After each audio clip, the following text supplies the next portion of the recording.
If you go down to the Inner Harbor right now, there are hundreds of soldiers protecting the businesses. There was plenty of security if that was the real issue.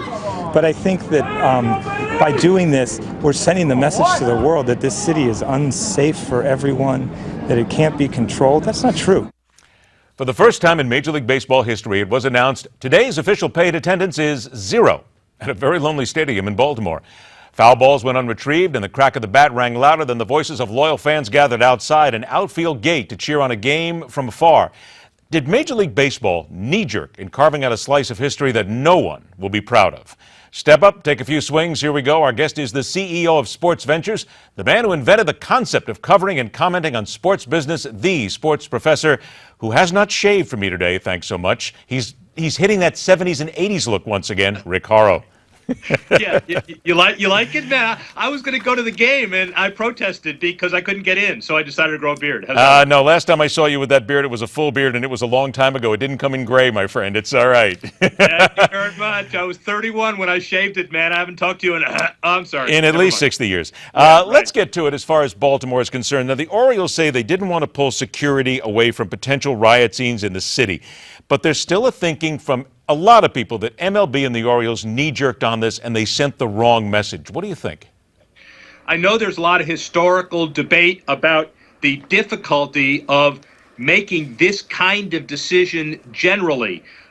Riots, national tragedies. It brings back some issues of sports being unifying, or does sports draw resources away from things that ought to be more important? And you can really see both sides of that. Mayor Rawlings Blake, I know her very well. She's part of ironically, the Mayor's Sports Task Force of the U.S. Conference of Mayors. She understands what the economic impact is of this kind of thing.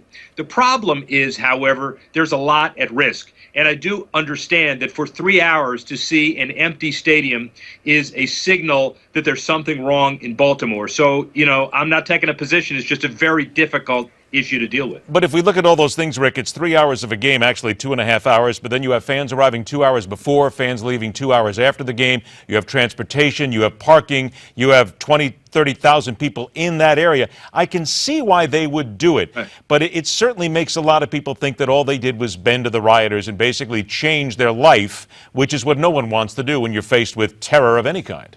No, you don't. And of course, what you want to make sure of is that you send a signal that the bad guys don't win. And I'm trying to make the analogy back at the Subway series again after September 11, the issues of what happened after JFK's assassination about did Pete Rozelle decide to play the games or not play the games. I understand those are entirely different issues. All I'm trying to say is the considerations are somewhat the same. The only difference here is, the big difference here is you had a security issue of riot containment and a safety issue as well that you didn't have there. But in terms of sending the right signal of sports as a unifying force, it's the same issue. They'll go with better safe than sorry. Let's move on to the National Football League. They are giving up their tax-exempt status. You and I have had these discussions many times over the years here, because there are those people who say this is absolutely no big deal whatsoever. Others will say this is the NFL not paying taxes, which we know is not entirely true. So in your business sense then, put on that cap, is this really a big deal?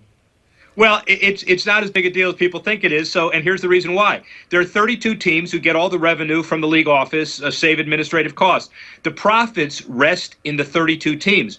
What do they do with those profits? They pay taxes on them. They also pay taxes on the appreciation upon sale. So as a strict tax matter, the taxes are covered with the legitimate issues relative to the tax code, and nobody created this corporation of the league office to skirt taxes. There is, since 1942, the NFL has been paying taxes on the administrative aspect as they hit the teams, not at the league level. So it's not just semantics, but I think the NFL understands how important image is today, and that's why this is such a big consideration. Well, when you talk about image here, Goodell made $35 million in 2013. Roger Goodell, the commissioner, he made $44 million in 2012. The nice thing is, now that they get rid of the tax-exempt status, he doesn't have to make his salary public anymore, so he can make as much as he wants. People complain about that. They'll never know now.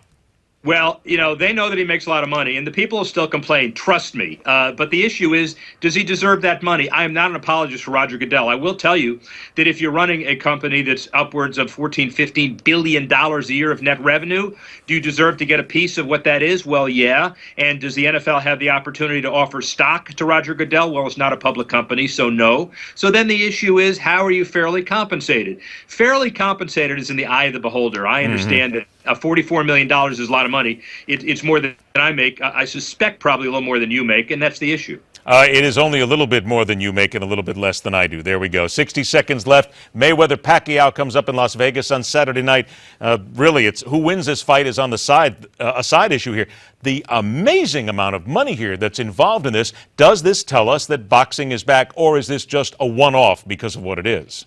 It tells us it's a one-off, and if these guys are standing since they're pushing 80 years old cumulatively, it might be a two-off and a three-off. $100 per, right? $150 million of economic impact or more, 150,000 hotel rooms.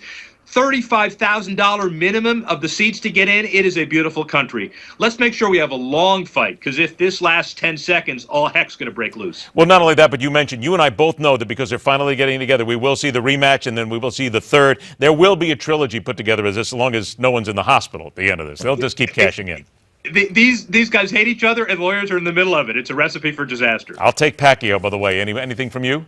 Yeah, Mayweather, and I'm going to go shave. Oh, okay. It's about time, too, really. I mean, you come on this show all the time. We try to make you a classy guy. All of a sudden, you come up here looking like a bum, for crying out loud. Come on, man. You don't like this? Come on, Horrow. I saw you with a beard 20 years ago. I mean, you looked like a guy who was basically cruising Studio 54. Hi, I'm Rick. Come with me.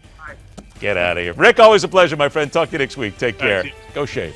Break for a news update, and then back with another piece of history, a day that Americans of a certain generation would also like to forget, but also use to remember fallen comrades. It's next on MidPoint.